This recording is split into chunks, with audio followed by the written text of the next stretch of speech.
Welcome to Lesson 11, Communication Procedures. In this lesson, we'll discuss the communication procedures and phraseology you'll use when talking with air traffic control and other aircraft. Now, there's a specific way to talk on the radio that reduces confusion and congestion. These procedures are especially important when there are a lot of aircraft talking to ATC. You'll listen to excerpts of pilot and controller dialogue to help gain an understanding of the correct way to communicate when in an airplane. Knowing how and what to say before your flight will reduce any anxiety you may have about using the radios in your aircraft. Welcome back to the studio, and we'd also like to welcome back Mr. Bob Gardner, a much admired member of the aviation community. Bob has been a pilot for a long time. He started actually in Alaska with the Coast Guard, kind of a hobby back then, but since then he's been a pilot, a corporate pilot. He has also been a charter pilot, and he was the Chief of Communications for the 13th Coast Guard District in Seattle, as well as a ham operator since 1947. Welcome, Bob. Bob, what is the most important factor in your mind for pilots to demonstrate good aviation communication skills? I think being alert to the class of airspace they're flying in is the most important, who you should talk to or listen to in that class of airspace. We spend a lot of time in learning about Class B and C and D airspace, but we spend most of our time flying in Class E airspace. And those other kinds of airspace stick up into Class E airspace. As we near them, we need to know who we're going to be talking to, if we need to talk to anyone at all. And learning the lingo of aviation doesn't do you much good if you don't know where to use it. We're going to cover traffic advisories, light gun signals, radio phraseology, automated terminal information service, or Atis, controller communications, flight service stations, emergency locator transmitters, and transponder usage. Let's go to the classroom now with our instructor and get started. I'm Robert Bremer, and this is your last lesson. Now, the main function of ATC is to provide traffic separation for the aircraft in radar contact. This includes providing traffic advisories. Aircraft must have their transponder operating, and traffic is reported based on your ground track. ATC can only provide traffic advisories for the aircraft that they know about. This typically means the aircraft with transponders. They cannot report traffic that doesn't show up on their radar screen, such as some light sport aircraft and parachute activity. You must remain vigilant in looking for traffic, as it's in the pilot in command's responsibility to see and avoid traffic. A controller will advise you of the traffic in relation to your position. Now, these advisories are based on your track over the ground and not on your actual heading. Let's take a closer look at how this works. Now, here is a 360-degree ground track, and the wind is coming from the right. We're flying a heading of 020 degrees, yet the aircraft is tracking over the ground, showing a 360-degree ground track. The traffic advisory ATC provides traffic is based on the ground track, not on the heading you're flying.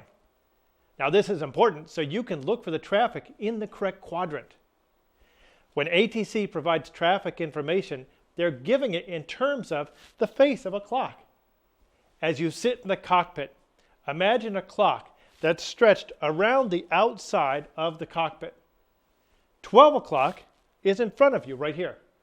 3 o'clock traffic is off your right wing. 6 o'clock traffic is behind you at your tail. And 9 o'clock traffic would be off your left wing. If ATC were to report Cessna 55 Foxtrot Papa, traffic 3 o'clock, 1 mile opposite direction. Now, if you spotted the traffic, you would reply with something like, Roger, we have the traffic, Cessna 55 Foxtrot Papa. If ATC advises you of traffic and you don't have the traffic in sight, respond, Roger, no contact, Cessna 55 Foxtrot Papa. Once you've made this call, it's important to continue to look for the traffic.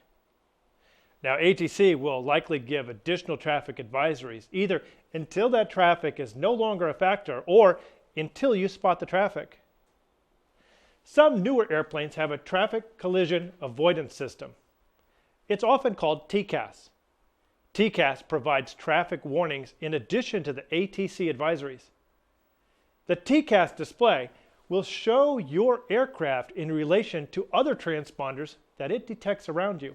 Here we see a TCAS display, and each of these little lights represents either red for the potential threats or the green transponders that aren't threats at this time.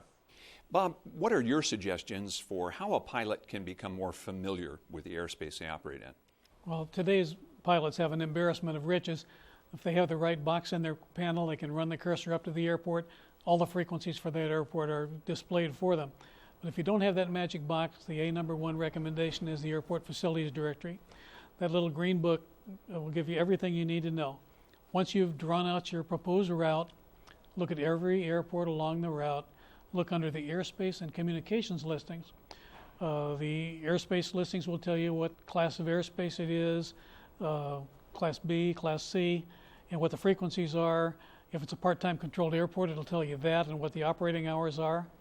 If it's a part-time airport, it'll also tell you whether it reverts to Class E or Class G when the controllers go home.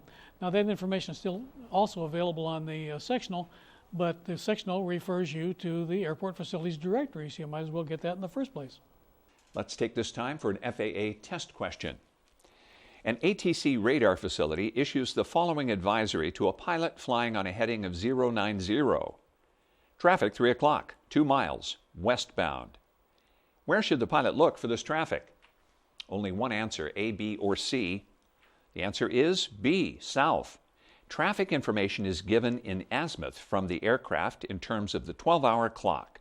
If an aircraft is proceeding on a heading east, 90 degrees, traffic located at the 3 o'clock position would be 90 degrees right of the nose, south of the aircraft. Got it? Good. Let's move on. New topic. This light gun signals.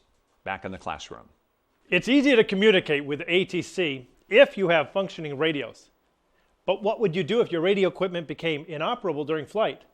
How would you communicate with ATC at a controlled airport? We'll move on to talk about light gun signals and how they can help you in case of a communications failure. Now, light gun signals are used by ATC at tower-controlled airport to communicate with pilots who have had radio equipment failure, or those aircraft that don't have radios at all. The light gun signals are color-coded and provide you with different directions depending on ground or airborne operation. If you're on the ground and you experience a radio failure before departure, you'd call the tower by phone rather than expecting a light signal. They can easily give you a light signal, but sometimes it does distract from other more important activities. They would prefer you shut down and call them by phone to arrange prior departure with the light gun signal. Now, if you're on the ground and you see a flashing green light signal, it indicates you're cleared to taxi. A steady green light signal indicates you're cleared for takeoff. A flashing red light gun signal indicates you should taxi clear of the runway in use. And a steady red, just like a traffic signal, indicates you should stop wherever you are. If you see a flashing white light gun signal, you should return to your starting point on the airport. An alternating red and green light means you should exercise extreme caution when operating on the surface of that airport. Now, the light gun signals you see on the ground have different meanings than those you see in the air. Let's take a look at the use of airborne light gun signals. First, if you're in the air and you have a communications failure, you should remain outside of the airport traffic area and observe the traffic flow. You can do this by flying above the traffic pattern or remaining safely outside of it until you've observed the flow. You should then enter the traffic pattern and look for light gun signals from the tower. Because it's a tower-controlled field, they're going to expect radio contact to have been made with every aircraft. And when they see you entering the traffic pattern without first talking to you, that's their signal to get the light gun out. The light gun signals in the air are similar to what you would see on the ground, but they have slightly different meanings. The flashing white does not apply in the air, So if you're in the air, ATC will not give you a flashing white signal. A flashing green light in the air means you should return for a landing. A steady green light indicates you're cleared to land. The flashing red light indicates the airport is unsafe. Do not land. You need to land at another airport. A steady red light indicates to give way to another aircraft. It doesn't mean you may not be able to get into that airport, but just means you should give way to another aircraft at that time. If you see the alternating red and green light, it's similar to the meaning on the ground. You should exercise extreme caution when trying to land at that airport. If you're airborne and receiving light gun signals from ATC, you should acknowledge the tower that you understand the light signals by rocking the wings during the day or blinking your landing light at night. This lets ATC know you've seen and understand the light gun signal and will operate accordingly. All right, let's take a question on light gun signals. Which light signal from the control tower clears a pilot to taxi? Again, pretty straightforward. It's only one. The correct answer, A. Flashing green light signal clears a pilot to taxi. Okay, let's get back to the classroom and a new topic. This one, radio phraseology. We're going to move on and discuss radio phraseology. Pilots speak with a specific language that's been developed over the years. It makes it easy to communicate with air traffic control and ensures a universal understanding. This phraseology reduces frequency congestion and minimizes confusion. Listen to this example. And Salem Tower, Bonanza 169 Golf Romeo. We are on a extended right downwind here for 3-4. November 9er Alpha Mike, make left close traffic, runway 34, cleared for takeoff. 9er Alpha Mike, clear for takeoff, left traffic, 434. Bonanza 9er Golf Romeo, traffic is an Alaris taking the runway for departure, runway 34, clear to land. Roger. The International Phonetic Alphabet is used when referring to letters when spoken over the air. The phonetic alphabet assigns words to each letter, such as Alpha for A, Bravo for B, Charlie for C, and so on. So there's no confusion when speaking over the radio as to what letter is being used. For example, when identifying your aircraft by type and tail number, the letters GR would not be spoken as GR because they could easily be confused with other letters of the alphabet. Using the phonetic alphabet, you would say Golf Romeo. The tail numbers 169 are not said as 169. Numbers are spoken individually. In this case, it would be as 169er.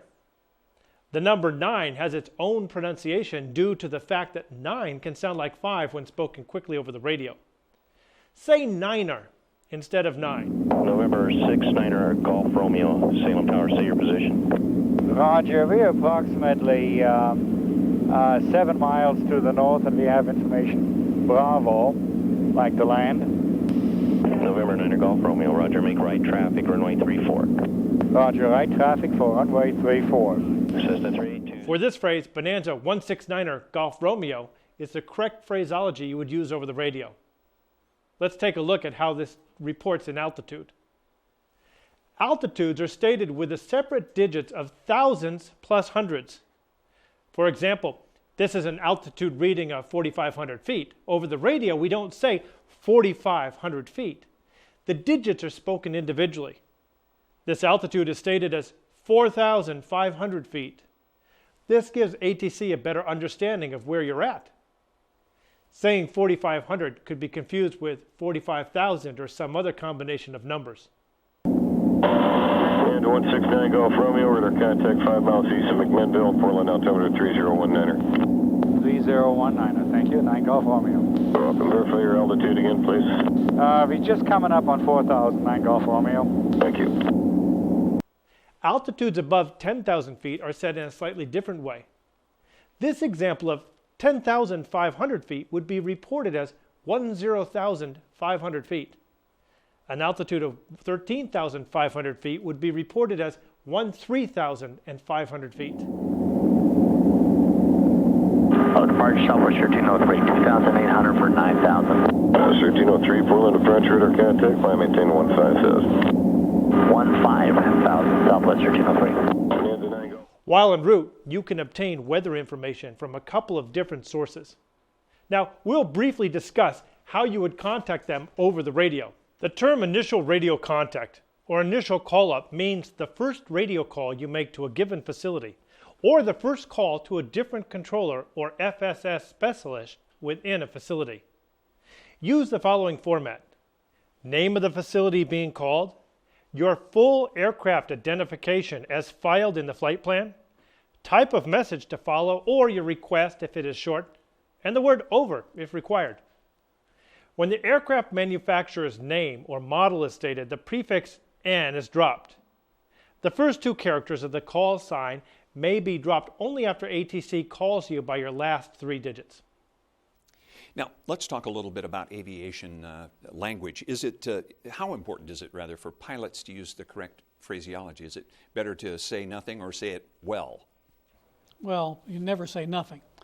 I'll answer your question with a question, however. What is correct phraseology? Air traffic control handbooks have to use specific phraseology in the air traffic control handbook, and they're tested on it. Pilots don't have a similar requirement. There's no regulation that requires pilots to say certain things in a certain way. With experience, it comes.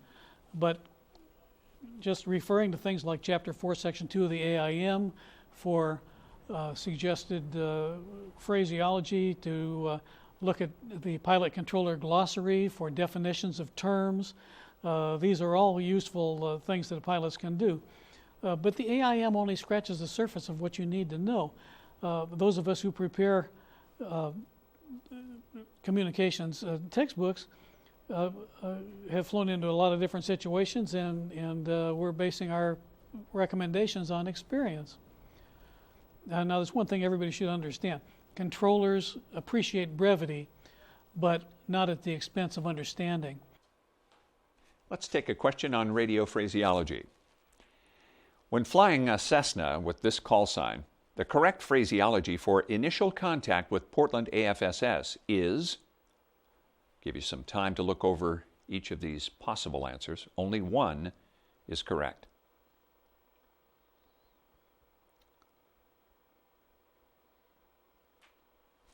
Think you have it? Okay, let's see. When flying Cessna, November 111 Foxtrot Papa, the correct phraseology is A. Portland Radio, Cessna 111 Foxtrot Papa, receiving Ardmore Vortac, over. By way of further explanation, the name of the facility being called, your full aircraft ID is filed in the flight plan, type of message to follow, and the word over if required. When the aircraft manufacturer's name or model is stated, the prefix N is dropped. The first two characters of the call sign may be dropped only after ATC calls you by your last three letters or numbers. Okay, a little complicated there, but I think you figured that one out. All right, let's move to a new topic. This one, the Automated Terminal Information Service, or Atis. Now, Bob, what should a pilot do if they make a mistake, whether it's using the wrong frequency or saying the wrong thing?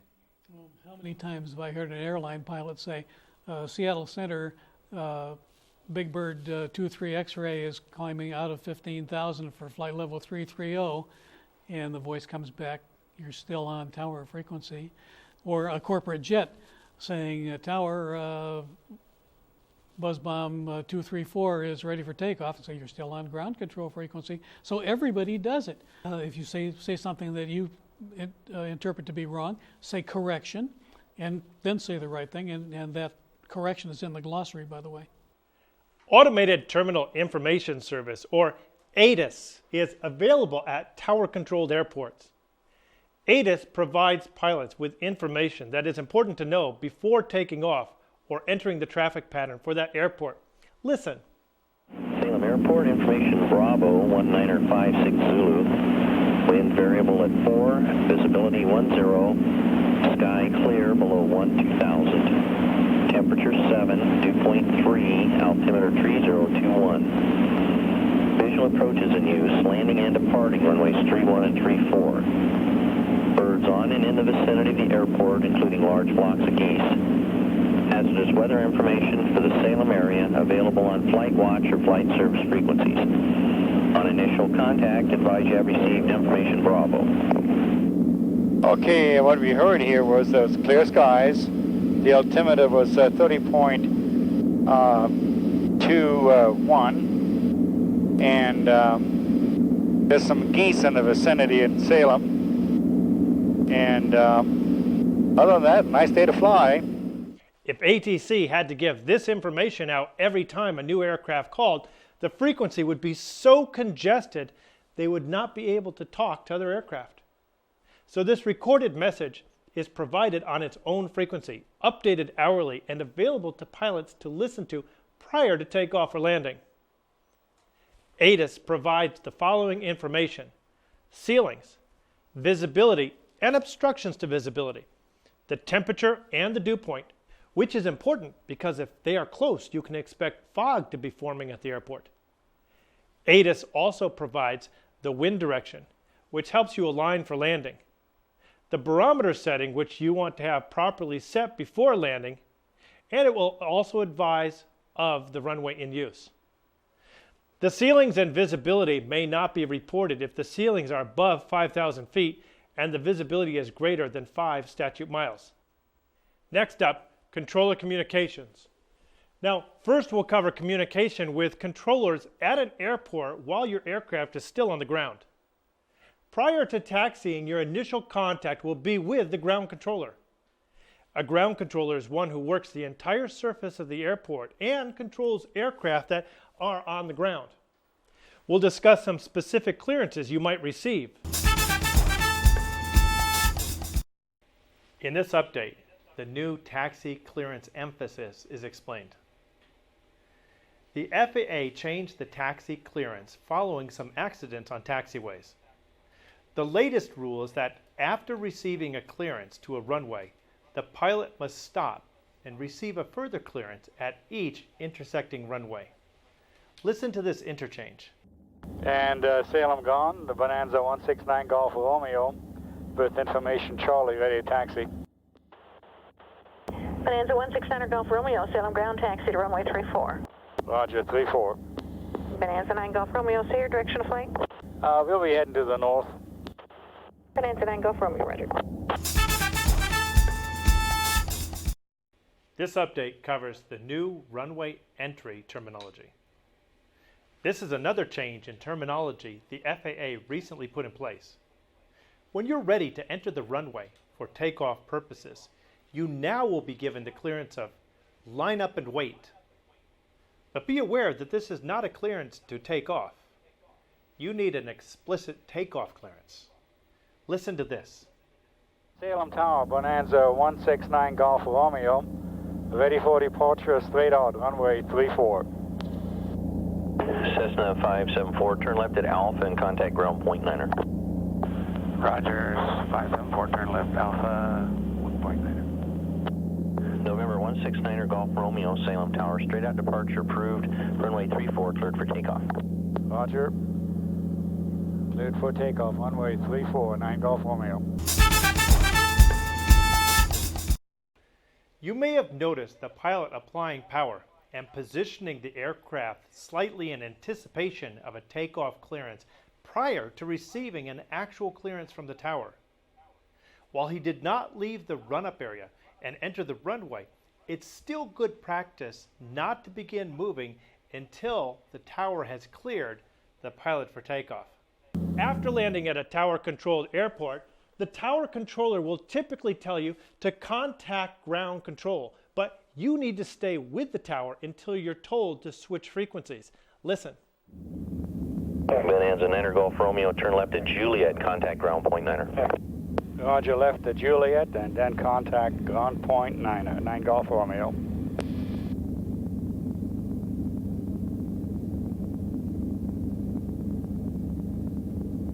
Salem gone, Bonanza 169 Golf Romeo, clear of the active, taxi to the restaurant. Bonanza 169 Golf Romeo, Salem ground taxi to parking. This update covers taxi clearance recommendations.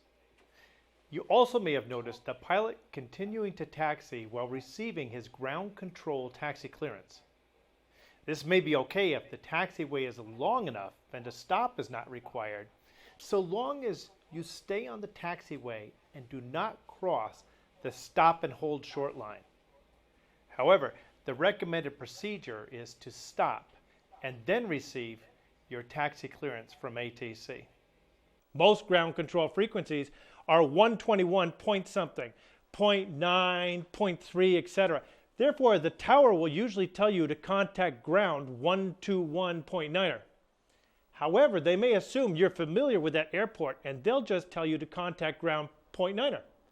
The typical ground frequency is 121, so you would tune in 121.9er. On landing, you should not change to the ground control frequency until instructed to do so by the tower. At airports without a control tower, you need to know which common traffic advisory frequency is used, and this frequency is called CTAF for radio calls.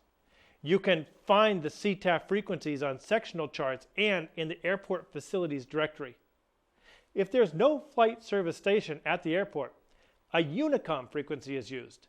This is commonly a frequency of 122.8 or 123.0.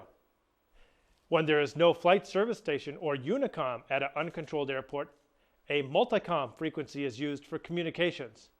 The multicom frequency is 122.9er. You would use the Unicom or multicom frequencies to self-announce your intentions at a non-towered airport. Aurora traffic, skipper 3801 Romeo is about a mile and a half northwest over the river on a 45 for left downwind 35. We see the departing traffic. Aurora traffic, Cirrus HOA Delta is turning northwest crosswind, looking for the 45 traffic. Aurora State. Aurora traffic, Bonanza 169 Golf Romeo, turning left base, runway 35 over. Okay, another question for you. After landing at a tower-controlled airport, when should the pilot contact ground control? Give you a chance to look these over. Only one correct answer. Okay, got it? Good. After landing at a tower-controlled airport, when should the pilot contact ground control when advised to do so by the tower? That correct answer is A.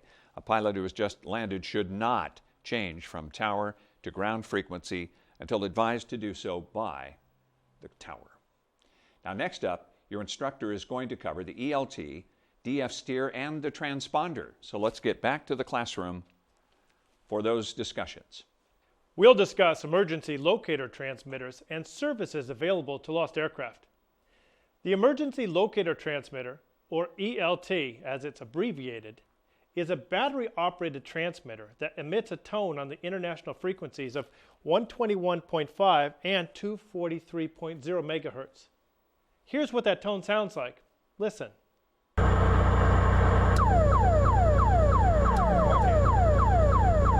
The ELT is typically located in the aircraft in such a position that it will hopefully survive a crash. The ELT is designed to be activated by the G-forces present during an airplane crash. Those G-forces activate a switch inside the ELT which turns it on and starts broadcasting the signal. This signal will be received by ATC and will thus alert them that there's been an accident. The ELT will help search and rescue efforts to locate a downed aircraft. A hard landing can also activate an ELT. If you experience a hard landing, then monitor 121.5 megahertz before engine shutdown to make sure you haven't accidentally turned on your ELT. You should contact ATC if you find that you have inadvertently activated your ELT, so they will not assume an aircraft has crashed. You should periodically test your ELT because you need to make sure that in the event of an actual emergency, it's going to function. You may test your ELT only during the first 5 minutes of every hour. Okay, good. Be careful when you perform these tests that you have accurate timing. If you test at times other than within the first 5 minutes of the hour, you're going to cause some undue alarm at the FSS. Next up, the transponder. Now, the transponder tracking is a service provided by ATC. ATC radar relies on a signal transmitted from the radar antenna site and from a reply signal transmitted from your aircraft transponder. Now, Bob, what services do you recommend that VFR pilots take advantage of while flying en route? No doubt about that. Radar flight following. Everybody, in my mind, should use radar flight following. It's nothing so reassuring as talking to someone who knows where you are at all times in case you might need a little help. Following up on an earlier answer, you find this in the airport facilities directory. A little R in a circle means that they have radar, and you'll find the frequencies of air traffic control centers and terminal radar facilities. So, and these people lead you by the hand every place you want to go, and it's really comforting. If you're departing a tower-controlled airport, learn the appropriate frequency for the overlying radar facility and ask the tower for a handoff. Departing an uncontrolled airport, you might find that the overlying airspace is controlled by a center, and you'll have to get some altitude before they can pick you up. But just call them up and say, request flight following, tell them your destination, request flight following, and from that point on, they lead you through Class C airspace, they lead you through Class D airspace. You don't have to do anything. These radar services are used continuously for the control of aircraft flying under Instrument Flight Rules, or IFR. Most ATC facilities will also provide traffic advisories and limited vectoring to VFR aircraft. To receive these services, you must have a transponder. Transponder operations at an ATC facility can provide you with a couple of different levels of service. The basic radar service provides airport traffic advisories and some limited vectoring to VFR aircraft. Stage 2 air services adjust the flow of arriving VFR and IFR aircraft into the traffic pattern. This will make it very nice for getting into a crowded airport. Stage 3 radar services provide sequencing and separation for participating VFR aircraft. But remember that as a pilot in command, it's always your responsibility to look out of the cockpit to see and avoid other traffic. The transponder in your aircraft looks something like this one here. The transponder is set to 1200, which is the VFR squawk code you use when flying VFR. If you're flying with flight following, ATC will give you a specific code to squawk. Otherwise, you should always use 1200. Port line approach, Bonanza 169 Golf Romeo. Bonanza 169 Golf Romeo, go ahead. Roger, our current position is about 12 miles north of Salem. We'd like to overfly your Class C airspace, northbound towards Scappoose.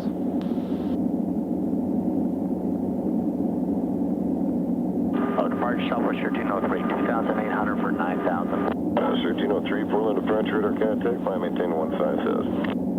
15,000, Southwest 1303. Bonanza 9 Golf Romeo, squawk 0162. That's 0162 on the squawk, roger.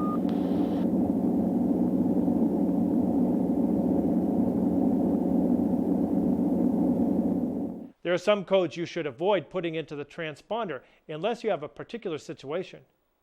The code 7500 tells ATC that you are being hijacked.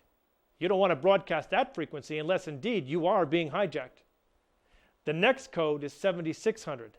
7600 tells ATC that you've lost communication radios. Perhaps your GPS or your transponder is still working, so you'd want to tell ATC that you've lost your ability to communicate with them. The next code to avoid unless you have an emergency in flight is 7700. This alerts ATC that your aircraft has an emergency of some sort. If you get into an emergency situation and you have time, by all means, put 7700 into your transponder. The last transponder code you should avoid is 7777. This is a code used by the military to indicate you're being intercepted.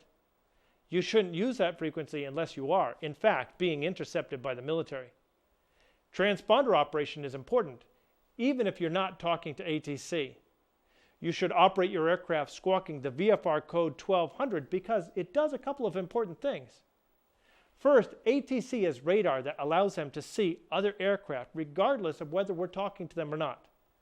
If they see a transponder code, That indicates they've got a target out there, providing additional information for ATC. Now, we all know it's possible for a VFR pilot to stay away from tower-controlled operations pretty much for their entire career. Now, do you think this is a good idea, or do you think all pilots should experience Class B, Class C airspace? Well, I think it's a mistake. In the first place, in order to qualify for your private pilot certificate, you have to make 3 full-stop landings at a tower-controlled airport. But no one should consider themselves to be a competent pilot unless they can fly into Class C or Class D airspace. Class B airspace might be too far away to fly to during a training flight, but definitely Class D and Class C should be part of every pilot's repertoire. I should mention that many pilots are hesitant to call ATC because they don't want to bother the controllers. Controllers' paycheck depends on traffic count. They want you to call them. Just the controllers don't need help, though. They're trained professionals, and they are happiest when pilots just follow the rules. Thanks so much for being with us again, Bob Gardner. Now back to our instructor. Also, if you've got a transponder in your aircraft and you're flying in the vicinity with lots of jet or military aircraft, those aircraft are typically equipped with TCAS equipment. TCAS allows those airplanes to see us and avoid a collision. Transponder operation is important, and therefore the transponder needs to be working correctly. Your transponder should be inspected every 24 calendar months to make sure it has proper operation. Okay, are you ready for a final FAA test question? Okay, this one on transponders.